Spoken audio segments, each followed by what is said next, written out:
September 14th, we're gonna set a tree stand up. I've got a pretty sweet spot. I've had the trail camera out there. I'm gonna check the pictures. I checked it last week and it's getting close to hunting season, so I don't want to keep going there and checking it, but I'm putting a tree stand there anyway, so I'm gonna check it today. Got my stand all packed up, going solo today.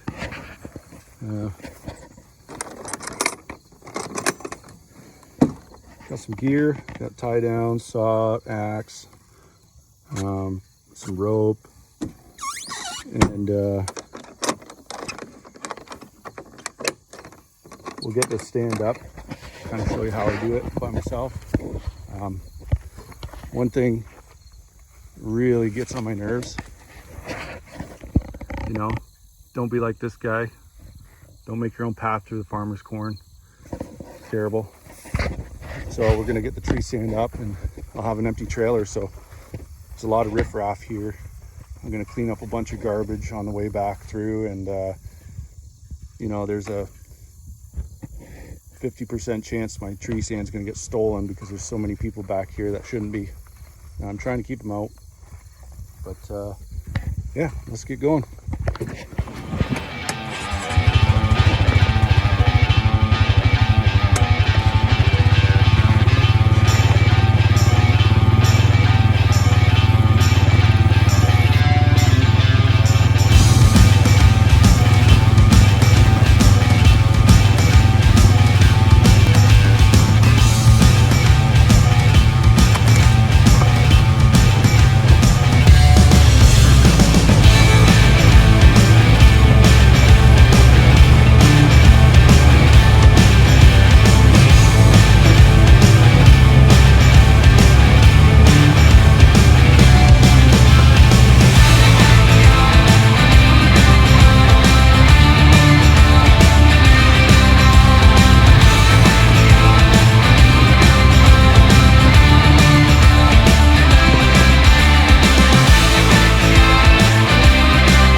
So there's my camera. And I've put some mineral, some salt lick here. And man, it really looks like they're going to town. So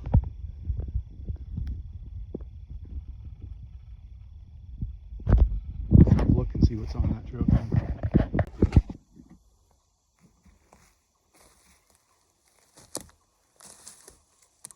So I found this hemlock tree that looks like a pretty good spot for a tree stand. Got it all put together. I'm gonna just shove it against the tree, walk up behind it, flatten it up, and then I've got these two ropes hanging off each side. Wrap it around the tree and try to pull it as tight as I can so that thing's not gonna move when I get up there. Let's see what happens.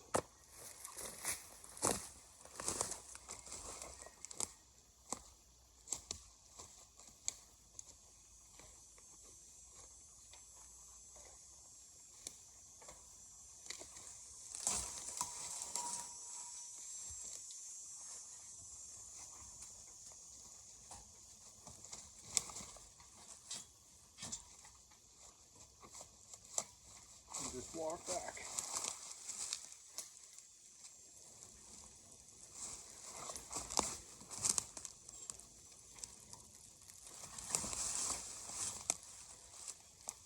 You caught it with some branches.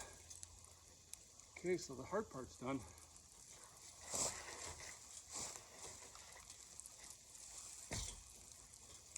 Beauty.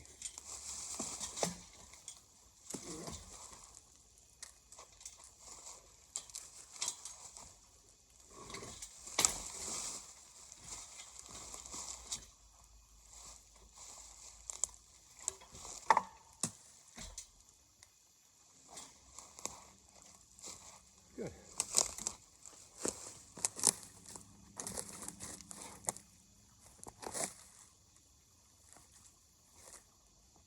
I'll just pull these around.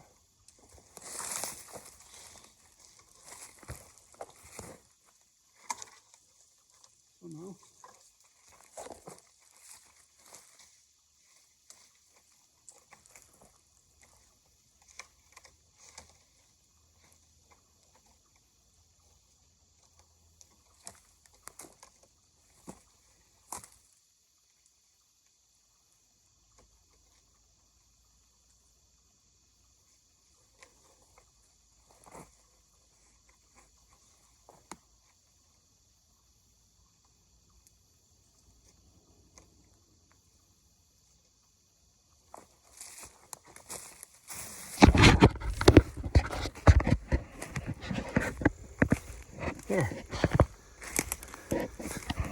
It's up. Looks like a nice cover stand. I really don't like those ropes going up there because they're not very tight.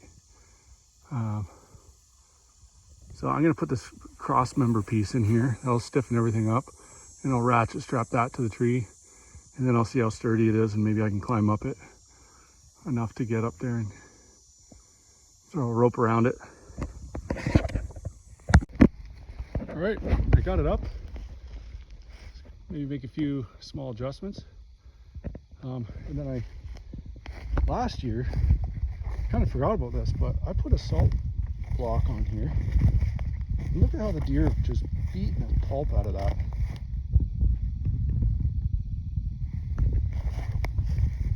So where's my other one? My other one's over here. This is this year's.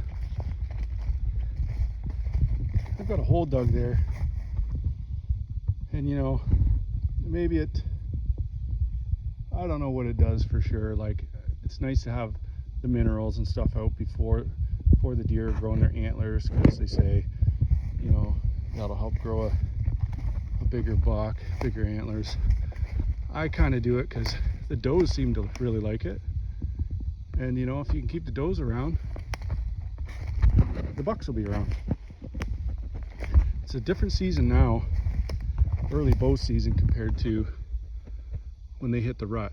And this, I don't know what this stand's gonna do. It's pretty thick in here, and I'm like right on the corner of it. I don't want to get into the bedding area, but if I'm a little close to their bedding area, I mean, I might just hunt here, come in here real early, and I can hunt here in the mornings only. It's nice to have a few different tree stands, and then you can hunt different wind directions.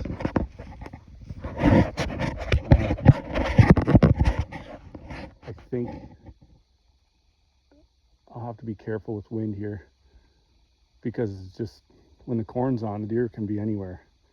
When the corn comes off, it's not like there's going to be a deer in the middle of the field. You'll know it's there.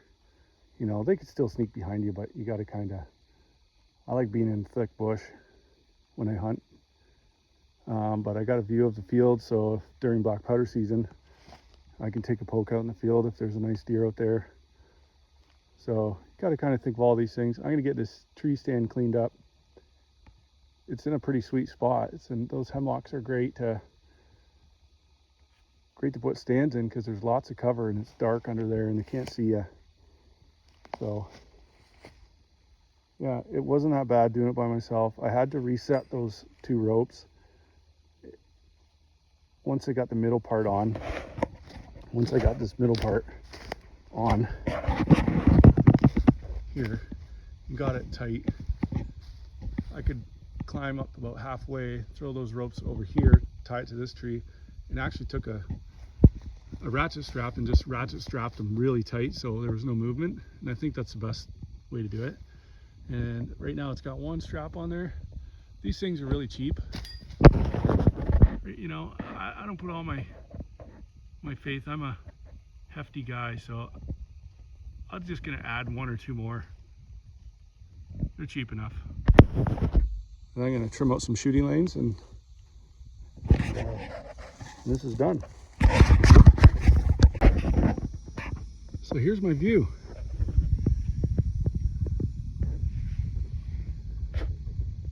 You know, everything's gonna look a lot different when the leaves start falling off. I can't see very far in here, but you know, this is gonna be good for archery season. You know, you got a deer walking through there. He's not gonna see you either. And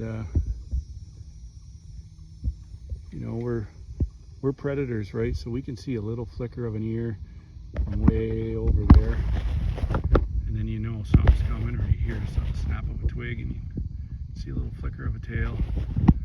But in the fall, all these leaves are going to be gone. You'll be able to see right through there, and then you're going to have to really be still. But yeah, I'm happy with the spot. Nice canopy up here, keep the sun off you. I left the rope on there so I can tie my bow to it when I climb up. and put an extra ratchet strap on there, and like this thing hardly moves. It moves if I shake it, but quite happy with it. And one other thing, when you come in the morning and you're real quiet, and then you can hear all these things dangling. So I like to take, you know, electrical tape with me. I forgot it today, but I'll tape up all the ends. I want to hear that. So part of it's right here. Oh, I should put a strap around that too. It's kind of dangling, but all these little clips, you don't want to hear, you know, that'll echo through the forest in the morning. So I just take some electrical tape, go around everything, and next time I'll bring that. Yeah.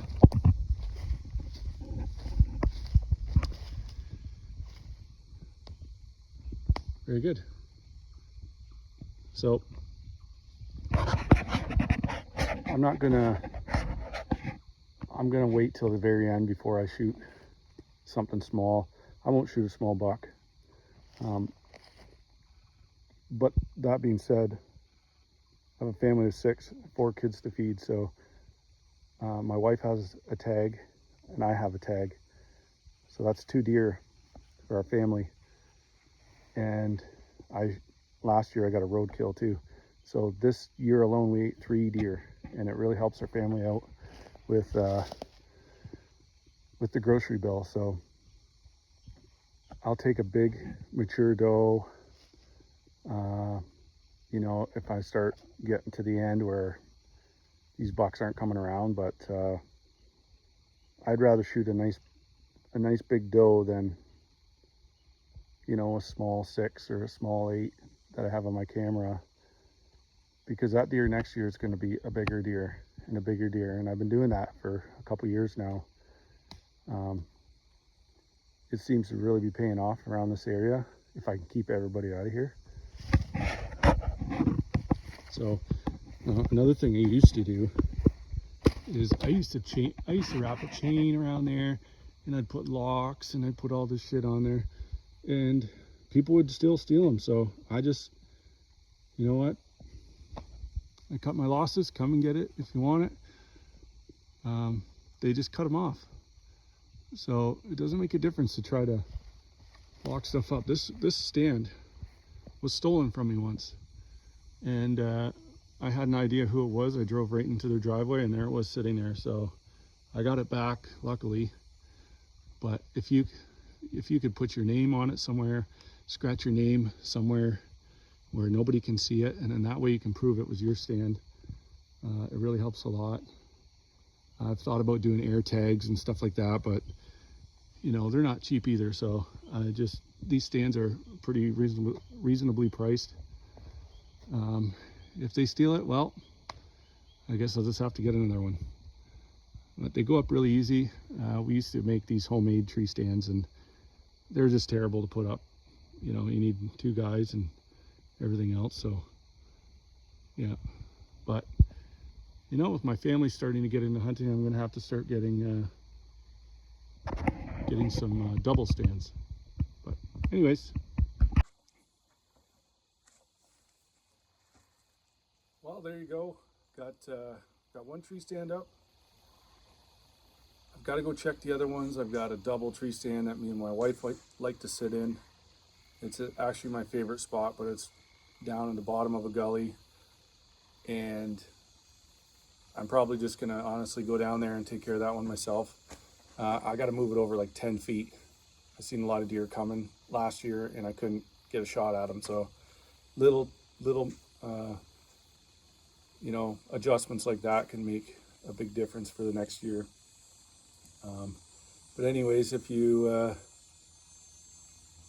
want to see how I do in these stands and watch a few hunting videos, I'm going to try to tape some of them and you know, follow along and see if hunting's for you, and you can see why I enjoy it so much.